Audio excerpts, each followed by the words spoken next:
अस्सलाम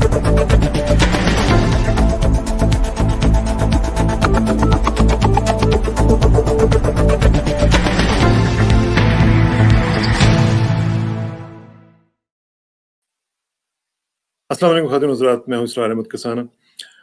ख़ातिन हज़रात, आज हमने पाकिस्तान की इकॉनमी के बारे में बात करनी है with a special emphasis on skill development. और स्किल डेवलपमेंट आपको पता है कि कितना एक बड़ा और इम्पोर्टेंट सब्जेक्ट है किसी भी मुल्क की तरक्की के लिए। अगर आपके पास हुनर नहीं है, आपके पास स्किल्स नहीं है, तो आप तरक्की नहीं कर सकते हैं। और यही वजह है कि पाकिस्तान ने पिछले 25-30 सालों में तरक्की नहीं की, क्योंकि हमने स्किल डेवलपमेंट पे उतना फोकस नहीं किया जितना कि किया जाना चाहिए। और आज इसी का आज हमने तज्जिया करना है और पाकिस्तान की इकॉनमी की बात करेंगे। हमारे पास 20 मिनट होंगे, लेकिन उसमें हमने दो एक चीज़ों की बात करनी है, पाकिस्तान इकॉनमी की और स्किल डेवलपमेंट की। और इसमें बात करने के लिए हमारे साथ मौजूद हैं जनाब जावेद हसन साहब। जावेद हसन साहब से मैं आपका तारुफ करवा देता हूँ कि ये 30 साल से ज़्यादा का इनका एक्सपीरियंस है लीडरशिप रोल्स में, इंटरनेशनली भी और पाकिस्तान में भी। और ख़ास तौर पे अगर आप ये देखें कि आजकल ये चेयरमैन नेवटेक हैं। नेवटेक जो है ये स्किल डेवलपमेंट ही के हवाले से पूरा एक इदारा बनाया गया हुआ है और ये बहुत इंपॉर्टेंट काम कर रहा है। इससे पहले ये सीईओ रह चुके हैं हुनर फाउंडेशन के भी। तो हुनर फाउंडेशन भी आपको पता है एक बहुत ही ज़बरदस्त इदारा है, उसमें भी ये काम कर चुके हैं। इसके अलावा इन्वेस्टमेंट बैंकर हैं और साथ-साथ सीनियर एग्जीक्यूटिव पोजीशंस पे काम कर चुके हुए हैं इंटरनेशनल बैंक्स में, हांगकांग में और लंदन में भी। इसके साथ-साथ जो इनकी एजुकेशन है वो मैं आपको बताता चलूँ कि बड़ी ज़बरदस्त एजुकेशन है। बीएससी इन इंजीनियरिंग है फ्रॉम इंपीरियल कॉलेज लंदन और एमबीए है फ्रॉम लंदन बिज़नेस स्कूल। तो जावेद साहब, आपका बहुत शुक्रिया। Thank you very much for joining us. कैसे हैं आप? Mr. Asad, thank you very much for having me on. Very well and good to see you. अच्छा, सबसे पहले मेरा क्वेश्चन तो ये है कि नेफ्टा के बारे में हमें बताएं, क्योंकि बीइंग द चेयरमैन क्या कर रहे हैं और इसका जो इम्पोर्टेंस है नेफ्टा की और स्किल डेवलपमेंट के हवाले से, उसकी जरा थोड़ी सी बात कर लेते हैं। Acha, NAFTAC is the apex body in Pakistan for skills development. ये इसकी सारी रिस्पॉन्सिबिलिटी है regulatory certification, policy setting in terms of new courses introduction, curriculum development, ये है ऑन अ नेशनल लेवल। और ये कोऑर्डिनेट भी करती है जो इदारे हैं, जो टेफ्टाज हैं प्रोविंसेस में। तो हमारा जो है वो फेडरल इदारा है और बाकी प्रोविंसेस में टेफ्टाज होते हैं जिनके पास इंस्टीट्यूशंस हैं जहां ट्रेनिंग होती है। फिर प्राइवेट भी काफी सारे इंस्टीट्यूशंस होते हैं, उनको उनको बहुत प्राइवेट एंड जो टेफ्टाज है उनके इंस्टीट्यूशंस को हम लोग एक्रेडिशन में भी रहते हैं। So both the quality setting plus the standards plus the curriculum. अभी एक और बहुत ही बड़ा हमारे पास प्राइम मिनिस्टर हुनरमंद प्रोग्राम जो है, आपने शायद सुना होगा, skills for all development program है। कोई 10 बिलियन रुपीस का ये एक इनिशिएटिव है जो इंशाल्लाह प्राइम मिनिस्टर ने कहा कि इसको 30 बिलियन ले जाएंगे। is basically in terms of training as many as 200,000 youth across Pakistan, both in traditional skills जैसे plumbing हुई, welding हुई, carpentry हुई, plus the new age skills, the industry 4.0 जो इसको कहते हैं, internet of things, cloud computing, artificial intelligence, इन सारों चीजों पर भी स्किल्स ट्रेनिंग हो रही है। So that is an ongoing training program और उसमें 14 components है बल्कि हुनरमंद पाकिस्तान में। और the idea is to transform the skills training paradigm in Pakistan। एक बहुत ही दकियानूसी हो गया था, प्रीवियस रिजीम्स ने इस पर फोकस नहीं करा, इस पर इन्वेस्टमेंट नहीं हुई। और आप इमेजिन कर सकते हैं पाकिस्तान में जो शायद आपके ऑडियंस काफी सारे बाहर होंगे, तो उनको पाकिस्तान जो एक जमाने में एक्सपोर्ट करता था स्किल्स मिडिल ईस्ट और सारे जगह, अब डिफिकल्टी होती है एक्सपोर्ट करने में बिकॉज हमारे पास स्किल्स नहीं है। And that's because in the last 15-20 years कोई इस पर इन्वेस्टमेंट नहीं हुई है। और यही वजह है कि हमारा जो लेबर क्लास जो बाहर जाती है वो बिल्कुल बेसिक लेवल की होती है, उसमें कोई स्किल्ड लेबर नहीं जाती। ज्यादातर बहुत सारे कम लोग हैं जो कि स्किल्ड होते हैं, बाकी सारे के सारे लेबर क्लास में जाते हैं। Is that the reason? Isra साहब, it is very sad thing. जब इफ यू इमेजिन पूरा इंफ्रास्ट्रक्चर दुबई और सऊदी अरेबिया में एक जमाना है हमारे स्किल लेबर की वजह से बनी है, और अब जो है अफसोस की बात है कि अब जो जाते हैं they're literally breaking rocks, that's all they can do, or carrying bags, and that's because हम लोग ने कोई फोकस ही नहीं करा है। और एवरेज हमारा जो लेबर जाता है is earning about half that of those from Sri Lanka और फिलीपींस से तो 1/4 अर्न कर रहे हैं। तो इसलिए कि बल्कि उनकी ह्यूमन राइट्स भी बड़ी इफेक्ट होती है, इसलिए कि इतने लो लेवल पर काम करते हैं, जो एम्प्लॉयर्स होते हैं एकदम परवाह नहीं करते हैं। सो इट्स लार्जली बिकॉज हमारे यहाँ कोई फोकस ही नहीं। मगर हम लोग को बस ये नहीं सोचना चाहिए कि एक लेबर को बाहर भेजा जाए। हमारी अपनी प्रोडक्टिविटी जो है, हमारी अपनी कैपेबिलिटीज जो है मुल्क में, हमारे यहाँ इन्वेस्टर्स नहीं आते हैं, इसलिए कि एक प्रॉब्लम उनकी होती है कि वो यहाँ स्किल्ड लेबर नहीं है। तो ये एक बड़ी अफसोस की बात है। आप सुनते ही होंगे कि बांग्लादेश एक्सपोर्ट्स में अब जो है कोई 40 बिलियन कर रहा है, और बड़े ज्यादा, बहुत ज्यादा, और वो रिलेटिवली लो स्किल्ड हैं अभी भी, मगर they are considered better skilled than us, इसलिए कि उन्होंने इन्वेस्टमेंट करी, उन्होंने एजुकेशन पर, स्किल्स डेवलपमेंट, ट्रेनिंग। अच्छा, इसमें इन्वेस्टमेंट तो उन्होंने की है, और हम लोगों ने पहले, आज से तकरीबन मुझे याद है कोई 35-40 साल पहले, यहाँ पे आपको पता है पॉलिटेक्निक इंस्टीट्यूट्स हुआ करते थे, बहुत जबरदस्त, वो बहुत काम कर रहे थे, लेकिन अचानक हमने देखा कि बिल्कुल उनको डीप्रायोरिटाइज कर दिया गया और उनको बिल्कुल अबैंडन कर दिया गया, और उसकी वजह से शायद बहुत बड़ा एक नुकसान हुआ हमारा। तो आप समझते हैं कि वो अगर चलता रहता तो कुछ मामला ठीक रहते? आई डोंट नो, आप शायद कनाडा में हैं, मैं कनाडा में। आपको कभी एक प्लम्बर की जरूरत पड़ जाए तो आप कितना पे करते हैं? आई मीन, मुझे जहां तक पता है कि लोग एक घंटे के लिए भी $200 पे करते हैं। यस, बिल्कुल सही बात। और वो आता है, वो बल्कि जैकेट में आता है, वो उसके पास इंस्ट्रूमेंट्स होते हैं, उसके पास सर्टिफिकेट होती है, वो तो बड़े तसन्नो से आता है। तो because he is trained and he has the skills, और by and large I tell you काम भी बेहतर करता है। यहाँ आप किसी को बुलाते हैं तो वो आपका डर लगा रहता है कि और बिगाड़ के नहीं चला जाएगा। Same electrician, and it affects our entire infrastructure. मगर ये तो मैं बड़े घर के लेवल पर बात कर रहा हूँ, मगर इंडस्ट्रियल प्रोडक्शन हमारे यहाँ क्यों नहीं आ रहे हैं? ये एप्पल मोबाइल फोन बनाने के लिए हमारे यहाँ क्यों नहीं आ रहे हैं? ये सैमसंग और इतने सारे जो दूसरे जगह जा रहे हैं, because we don't have the skilled labour, and that is a major consideration for many of these investors. बाकी सारी भी कंसिडरेशंस काफी होती है, मगर वो भी ठीक हो जाती हैं जब इन्वेस्टर ढूंढता है कि यहाँ लेबर बड़ी अच्छी है, हम लोग को आके यहाँ चीप लेबर इस्तेमाल करनी है। अच्छा, एक और चीज जो बड़ी इंपॉर्टेंट है, वो मेरा ख्याल है आपने भी फील की होगी कि हमारे कल्चर में दिस इज समथिंग इनहेरेंट, कि जहाँ पे ये स्किल सीखने को कोई इतना ज्यादा अच्छा नहीं समझा जाता। वो समझते हैं कि यार ये तो छोटे छोटे काम है, इनको हमने क्या सीखना है, आपको डिग्री लें, बड़ी लें, डॉक्टर बने, इंजीनियर बने, इसके अलावा तो कुछ होता नहीं है। अब आके थोड़ी सी अवेयरनेस आनी शुरू हुई है, तो आप समझते हैं कि कोई इकोसिस्टम जो है हमारे यहाँ डेवलप होना शुरू हो गया इसका? सर, मैं एक चीज आपसे कहूंगा, आई थिंक आपने कहा ना 40 years बैक बड़े अच्छे स्किल्ड होते थे। देखें, आई थिंक ये कुछ तो होगा कि कल्चरल इश्यूज है, मगर ये ऐसी बात नहीं है। जब 40s and 50s and 60s में काफी जरूरत थी तो लोग इज्जत भी करते थे। आई टेल यू प्रॉब्लम है, आपने सुना ही होगा, पिछले कोई 20-30 साल में आपकी इकोनॉमी जो ओवरऑल फ्रेमवर्क है, वहां एक बेसिकली स्ट्रक्चर बन गई थी रेंट सीकिंग की। तो आपने आईपीपी लगाया, उस पर 16% डॉलर रिटर्न मिला, उसमें स्किल्स की क्या जरूरत है? आपको अब गारंटीड रिटर्न मिल रहा है, जिसमें गवर्नमेंट जो है आपको डॉलर में गारंटी करी। What you really need to focus on the skills you need is basically contract government से करना, और राइट इन्फ्लुएंस हो कि आपको वो आईपीपी कॉन्ट्रैक्ट मिल जाए, और फिर आपके पास बैंक से फैसिलिटी हो जाए। तो आपकी overall structure of the economy और जो पूरी एक मैक्रो इकोनॉमिक फ्रेमवर्क थी, was basically build around giving certain rents to various people. तो उसमें जो एंटरप्रेन्योर था उसको स्किलिंग की तो जरूरत ही नहीं थी।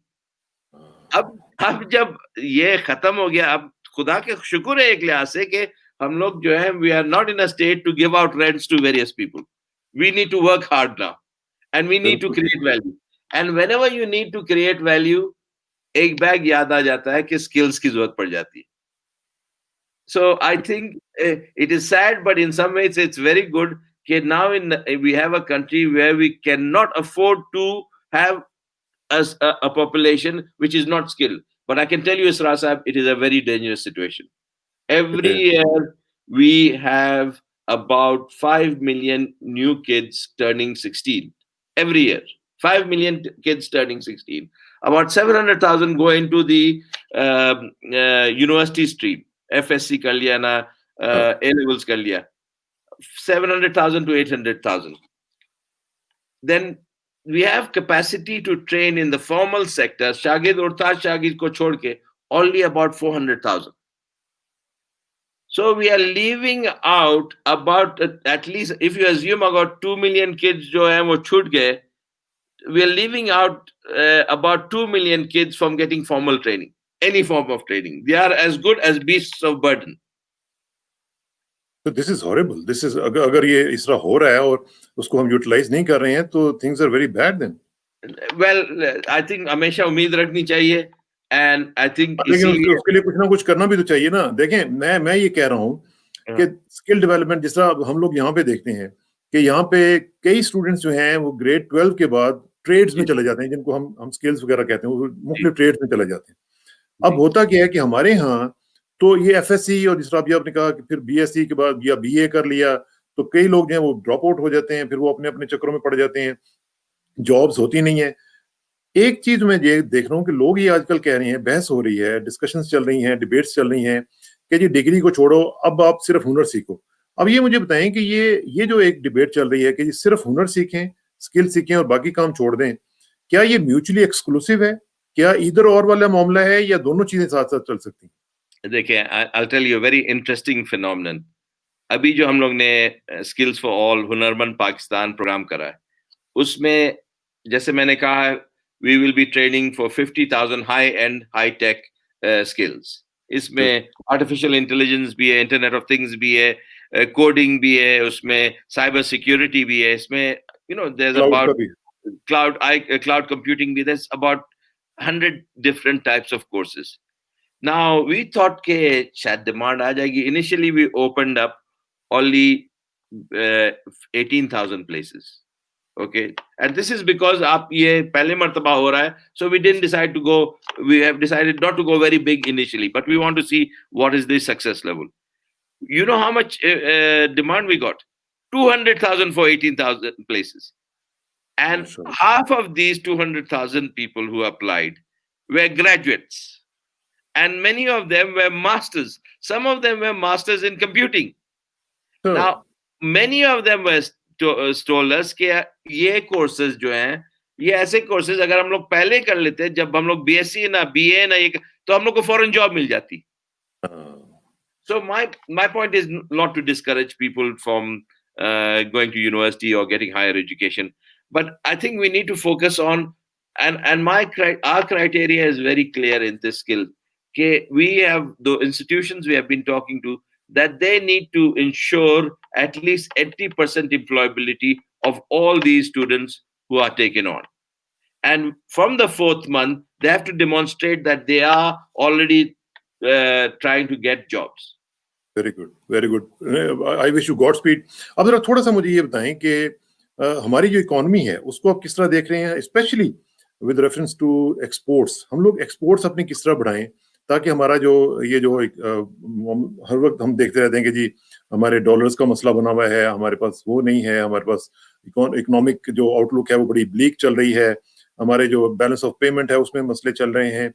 एक्सपोर्ट्स के हवाले से चूंकि आपका तजुर्बा जो है डिवर्स है, पाकिस्तान का भी, इंटरनेशनली भी, तो क्या हम लोग बहुत लीस्ट कम्पेटिटिव हो गए हैं? हमारी टैरिफ जो रैशनलाइजेशन है वो नहीं है, क्या मामला क्या चल रहे हैं एक्सपोर्ट्स के हवाले से? अच्छा, देखिए, we have really been, हम लोग क्या एंटी एक्सपोर्ट बायस रहा है काफी सालों से.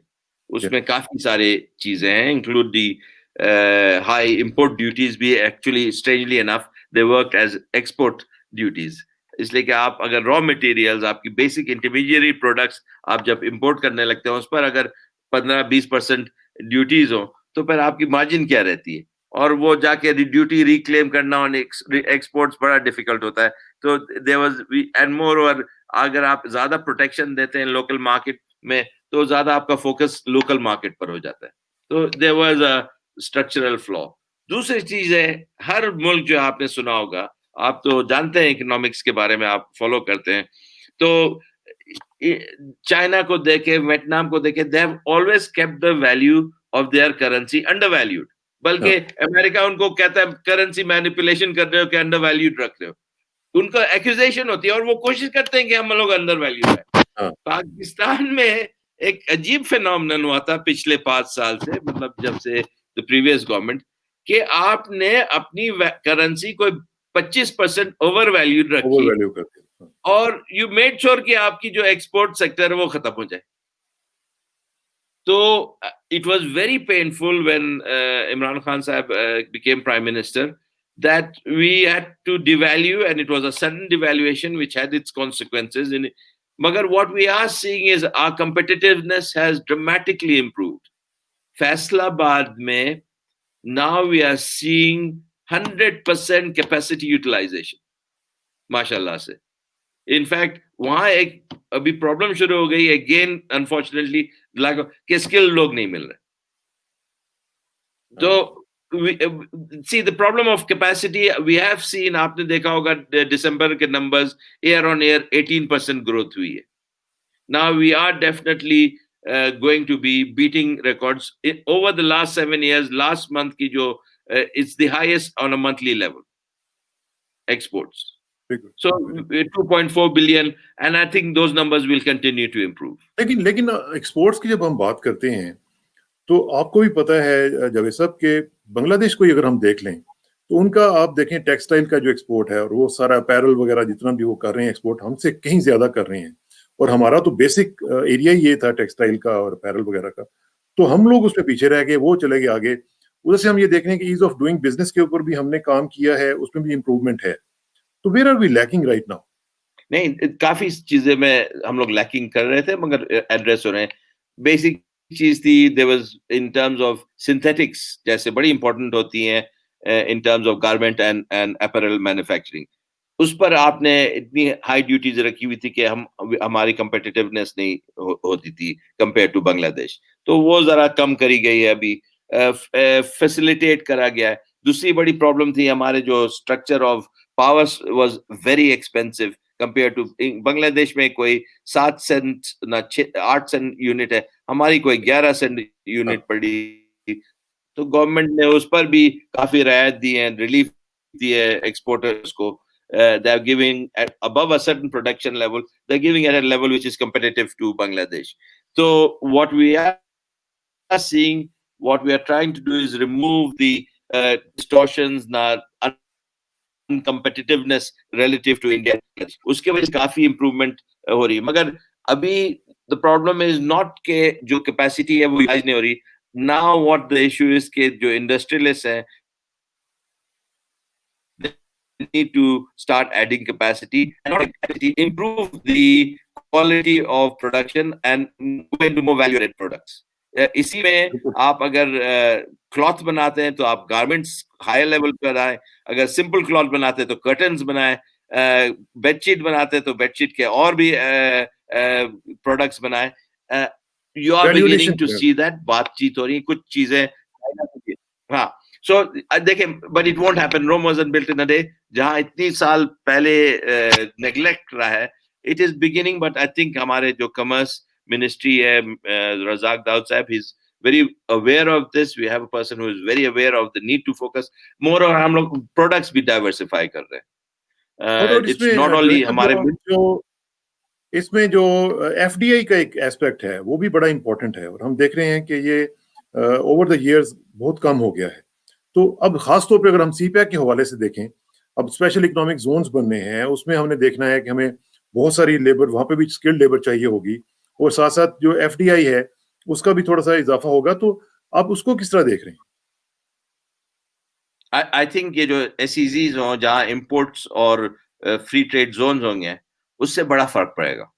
आई मीन चाइना ने भी, इफ यू इमेजिन, उनके भी SEZs where they start off, मगर वहीं से स्टार्ट हुआ था, एंड इफेक्टिवली एक ऑलमोस्ट ड्यूटी फ्री एनवायरनमेंट होगी SEZs में।